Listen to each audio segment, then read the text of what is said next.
Everyone, this is Mansi Arora from ST College of Commerce, and students, today we are starting with the topic compensation management. What is compensation management?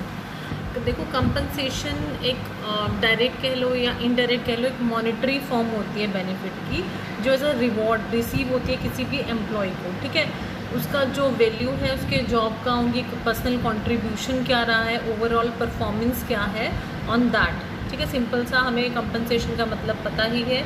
कोई भी organisation according to the ability of the employ जो उसको pay करती है और according to the legal provisions है उसके through. तो इसमें दिया है ऑर्गेनाइजेशन गोल और ऑब्जेक्टिव किसी भी ऑर्गेनाइजेशन का क्या होता है, अचीव करना कि इसके एम्प्लॉय एक बेस्ट एफर्ट अगर अपने लगाते हैं राइट डायरेक्शन में, तो उनको नर्चर किया जाए प्रॉपरली, उनको पे किया जाए अच्छे से उनकी परफॉर्मेंस के लिए, उनके वर्क के लिए, उनकी सर्विसेज के लिए, जिससे कि वो हैप्पी जो एटमॉस्फेयर है वो क्रिएट हो सके। तो उनकी जो एक वर्किंग जो प्रोफिशिएंसी है, उनकी जो प्रोडक्टिविटी है वो मोर एंड मोर रेज हो सकती है और एक हेल्दी सा एटमॉस्फेयर बना रहता है वर्क एम्प्लॉयर्स और एम्प्लॉयज़ के बीच में। ठीक है, तो जो वेजेस और सैलरी से को अपार्ट करके जो ऑर्गेनाइजेशन जो भी कुछ प्रोवाइड करता है, डिफरेंट काइंड्स ऑफ इंसेंटिव्स जो होते हैं, बेनिफिट्स होते हैं टू देयर एम्प्लॉयज़।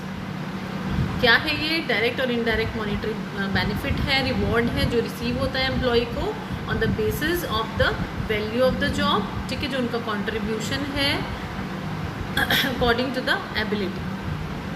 अब मैनेजमेंट, अगर ये तो हमने देखा कि कंपनसेशन क्या होता है। अगर मैनेजमेंट की बात आती है तो जब हम उसको डिज़ाइन करते हैं, इम्प्लीमेंट करते हैं, इन टोटल एक कंपनसेशन पैकेज में जो वो वेजेस हैं, जो सैलरी एडमिनिस्ट्रेशन है, जो एक रेम्यूनरेशन हम मैनेजमेंट करते हैं, that is known as compensation management. जो कंसर्न होता है किस चीज़ से? कंपनसेशन, एम्प्लॉयज़ के कंपनसेशन से for their work, for their contribution, for attaining organisational गोल।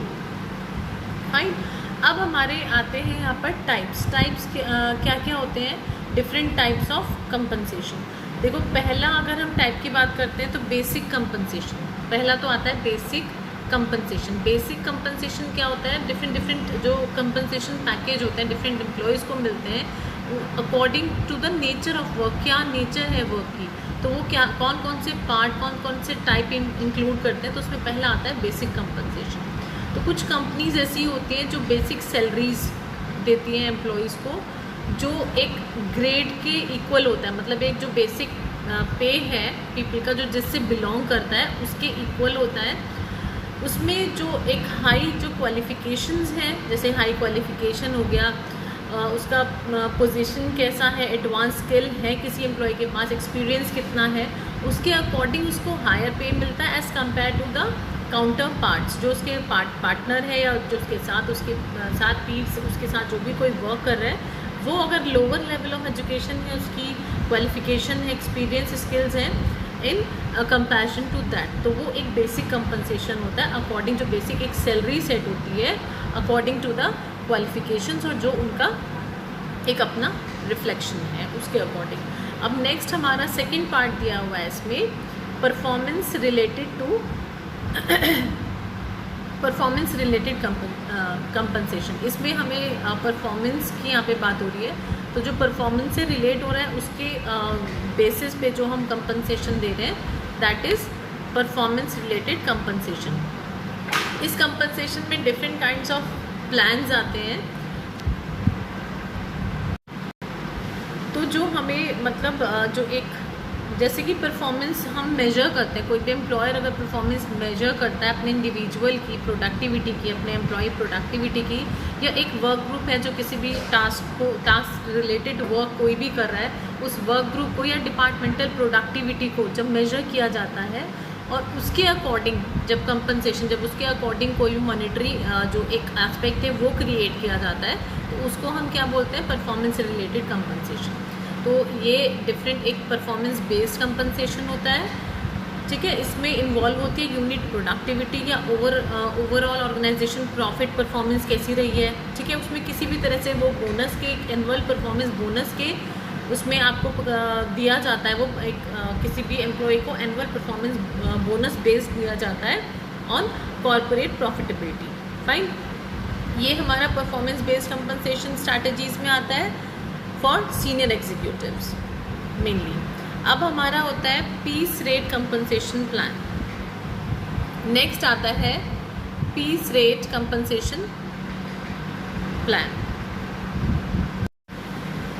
तो इसमें हमारे पीस रेट कंपनसेशन में क्या होता है, जो हमारे वर्कर्स हैं उनको ऑफ़र किया जाता है, अपने हमारे वर्कर्स जो कंपनसेशन को कैसे ऑफ़र किया जाता है पीस रेट प्लान्स के अकॉर्डिंग, जहाँ पे सैलरी जो है, सैलरी बेस जो है उसमें क्या है कि उनकी जो उन्होंने प्रोड्यूस किया है what they are paid on the basis what they have produced, उन्होंने क्या प्रोड्यूस किया है, ठीक है। तो उनकी सैलरी किस पे, उनको सैलरी नहीं मिलती, उनकी जो सैलरी कह लो एक सैलरी क्रिएट की जाती है, उनको किसी भी तरह की कोई सैलरी नहीं जाती। पीस रेट का मतलब क्या है, where they do not get a base salary, जहाँ पे कोई बेस सैलरी नहीं है but they are paid for what they have produce, उन्होंने क्या प्रोड्यूस किया है, उसको हम कमीशन बेस्ड कंपनसेशन कहते हैं, कमीशन बेस्ड कंपनसेशन भी कहा जाता है, ठीक है।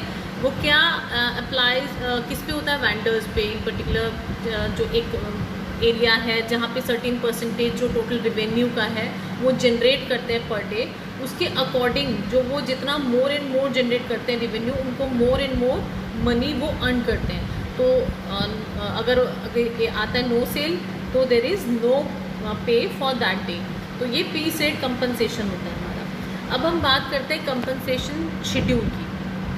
कंपनसेशन शेड्यूल क्या है, कंपनसेशन जो शेड्यूल है वो कंपनी के अपने कैसे वो पे करते हैं अपने एम्प्लॉयज़ को ऑन मंथली बेसिस, और कुछ पे करते हैं, चूज़ करते हैं वीकली या फोर्टनाइट पेमेंट, तो ये सारी चीज़ें इसमें इन्वॉल्व होती हैं। जो कैलकुलेशन है पे करने का किसी भी कंपनी का टू देयर एम्प्लॉयज़, चाहे वो आर्ली बेसिस पे है, चाहे मंथली बेसिस पे है, ठीक है, चाहे फोर्टनाइट पेमेंट है, वो इसमें कंपनसेशन शेड्यूल में आता है। तो ये जो हमारी एस्पेक्ट है, जो ये एक्सपीरियंसेस हैं, जो लेवल ऑफ क्वालिफिकेशन है, वो मेनली डिटरमाइन किया जाता है कंपनसेशन रेट को किसी भी एम्प्लॉय के सेट करने के लिए विद इन एन ऑर्गेनाइजेशन। तो स्टूडेंट्स अब हम देखते हैं कि what are the main objectives क्या है रेम्यूनरेशन सिस्टम के, remuneration well developed remuneration system के ऑब्जेक्टिव क्या हैं, क्या एम करते हैं, क्या अचीव करते हैं वो। तो सबसे पहला जो हम इसमें ऑब्जेक्टिव देखते हैं, टू अट्रैक्ट जो हमारे कॉम्पिटेंट और क्वालिफाइड पर्सनस हैं उनको अट्रैक्ट करने के लिए टूवर्ड अवर ऑर्गेनाइजेशन, उनको ऑफ़र किया जाता है fair wage and incentive. Retain करने के लिए जो हमारे प्रेजेंट एम्प्लॉयज़ हैं, जो वर्किंग एम्प्लॉयज़ हमारे हैं, उनको एक पे करना एक कम्पिटिटिव रेम्यूनरेशन, ठीक है, जिससे कि वो हमारे जो है एक स्टेबल रहे हमारा जो एम्प्लॉय सिस्टम है, ठीक है। नेक्स्ट है जो हमारा to establish fair and equitable remuneration establish करने के लिए, टू अवॉइड पे डिस्पैरिटीज़ को अवॉइड करने के लिए, इम्प्रूव करने के लिए प्रोडक्शन को, प्रोडक्टिविटी को, प्रॉफिटेबिलिटी को ऑर्गेनाइजेशन की, मिनिमाइज़ करने के लिए अननेसेसरी जो एक्सपेंडिचर्स होते हैं, जो कंट्रोल करने के लिए कॉस्ट में थ्रू जो एक डिवाइस जो इंटरनल चेक है या एस्टेब्लिशमेंट ऑफ स्टैंडर्ड्स हैं, उसके अगेंस्ट हम अगर कंपनसेशन उनकी प्रॉफिटेबिलिटी या प्रोडक्टिविटी को पे करेंगे तो वो अननेसेसरी जो एक्सपेंडिचर होता है उसको कंट्रोल करने में उसको हम अवॉइड कर सकते हैं, ठीक है। नेक्स्ट आता है to improve and maintain good human relations, but obvious सी बात है कि अगर गुड कंपनसेशन सिस्टम होगा, मैनेजमेंट होगा, तो एम्प्लॉयर और एम्प्लॉयज़ के बीच में एक अच्छे हेल्दी रिलेशनशिप बनेंगे through a process of payment of bonus, जो हम बोनस देंगे या प्रॉफिट शेयरिंग या जो भी किसी भी तरह के बेनिफिट्स देंगे थ्रू दैट। एनहेंस करना नेम और फेम, जो कंपनी का नेम और फेम एनहेंस होगा जिससे through a proper system of wage payment. Next आता है हमारा to ensure prompt and regular payment of wage and salary to all employees. एक जो प्रॉम्प्ट और रेगुलर पेमेंट वेज और सैलरी का, उसको अगर हम हमारा compensation management proper compensation management होगा तो किसी भी तरह की पेमेंट में किसी भी तरह की कोई डिले या हर्डल्स नहीं आएंगी। तो ये हुए हमारे सारे कंपनसेशन मैनेजमेंट हमारा कंप्लीट हुआ। अब नेक्स्ट हमारा जो टॉपिक करना है हमने वो है एम्प्लॉय बेनिफिट, जो इम्पोर्टेंट टॉपिक है एम्प्लॉय बेनिफिट। और अगर हम कंपनसेशन की बात करें, कंपनसेशन मैनेजमेंट की कंपनसेशन की बात करें तो डिफरेंस क्या है वो हमारा मॉनेटरी इंसेंटिव से रिलेटेड होता है, ये नॉन मॉनेटरी इंसेंटिव रिलेटेड होता है। तो हमारा एम्प्लॉई बेनिफिट इससे जो हमारा नेक्स्ट सेशन होगा उसमें हम कंप्लीट करेंगे। This is all for today students, thank you.